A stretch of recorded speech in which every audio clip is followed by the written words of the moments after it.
वाहिगुरु जी का खालसा वाहिगुरु जी की फतेह। आज हम आपको समझाएंगे कि श्री गुरु ग्रंथ साहिब में जो वाणी है वो दूसरे धर्मों या मतों से किस प्रकार अलग है। क्या ऐसा अंतर है जो यह वाणी दूसरे धर्मों से हमें अलग रखती है। क्या है वाणी में जो हमें उस परमात्मा का संपूर्ण ज्ञान करवाती है। सिख धर्म में बहुत से ऐसे प्रचारक हैं जो बिना सोचे समझे खोज विचार किए ही गुरबाणी की व्याख्या करने में लगे हुए हैं। लेकिन यदि आप सच खोज एकेडमी को इंटरनेट पर जाकर सर्च करेंगे तो आपको असली व्याख्या सुनने को मिलेगी। फिर आज अंतर खुद ही जान जाओगे। सच खोज एकेडमी को यदि आप YouTube पर सर्च करेंगे तो आपको अंतर स्पष्ट दिखाई देगा। श्री गुरु ग्रंथ साहिब जी की वाणी में जो हमें बताया गया है वह रास्ता है अभेद भक्ति का। अभेद भक्ति का अर्थ आत्मा परमात्मा के बीच के अंतर का समाप्त हो जाना, आत्मा का परमात्मा रूप हो जाना और उसी में समा जाना, उसी में लीन हो जाना। इस भक्ति में माया रूपी शरीर या शरीर की पूजा के लिए कोई स्थान नहीं है। तो आप मूर्ति पूजा या किसी देह रूपी गुरु की, संत की पूजा में कैसे विश्वास रख सकते हो।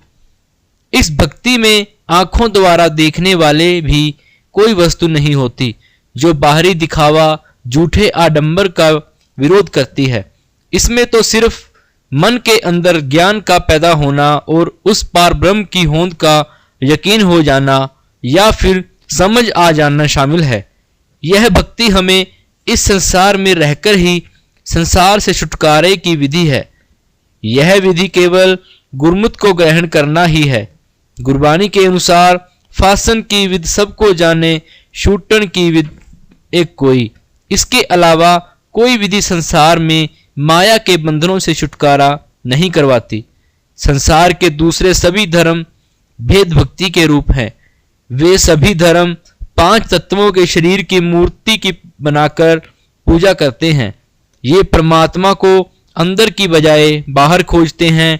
ये तो अपनी भक्ति द्वारा अपने देवते या गुरु पीर जिसकी भी पूजा करते हैं उसको खुश करके अपनी आंखों द्वारा दर्शन कर लेने की इच्छा रखते हैं।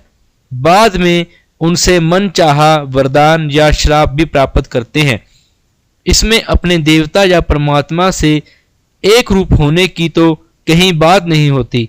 ऐसी अनेक ही मन घड़ंत झूठी कहानियां हैं जिसको गुरबाणी ने नकारा है। सिमरत वेद पुराण पुकारन पुथियां, नाम बिना सब कूड़ गाली होशियां। जिसका अर्थ है कि स्मृतियों और शास्त्रों के बीच साखियों की बातें फजूल है। यह सिर्फ बाहरी शरीर की कहानी है, भीतर के राम की नहीं। भीतर के राम की तो कहीं बात ही नहीं है। इनमें कोई ऐसी बात नहीं जो शरीर के अंदर निराकार राम की अंश के बारे में जानकारी दे। वहां तो सिर्फ राजे रानियों की कहानियां हैं। परंतु श्री गुरु ग्रंथ साहिब की वाणी में उस जागत ज्योत परमेश्वर की वाणी है। गुरबाणी बाहरी भेष बड़ी बड़ी इमारतों का खंडन करती हैं। तो आज तो सिख धर्म में भी कहानियां साखियां सुनाकर ही व्याख्या की जा रही है। यदि आप सच्ची वाणी की व्याख्या सुनना चाहते हैं, गुरबाणी के संसारी अर्थ न करके उस पार ब्रह्म की जो वहां से जागत स्वरूप आया है उसकी आप व्याख्या सुनना चाहते हैं, तो आप सच खोज एकेडमी को सब्सक्राइब करें और हमारे साथ जुड़े रहें। धन्यवाद।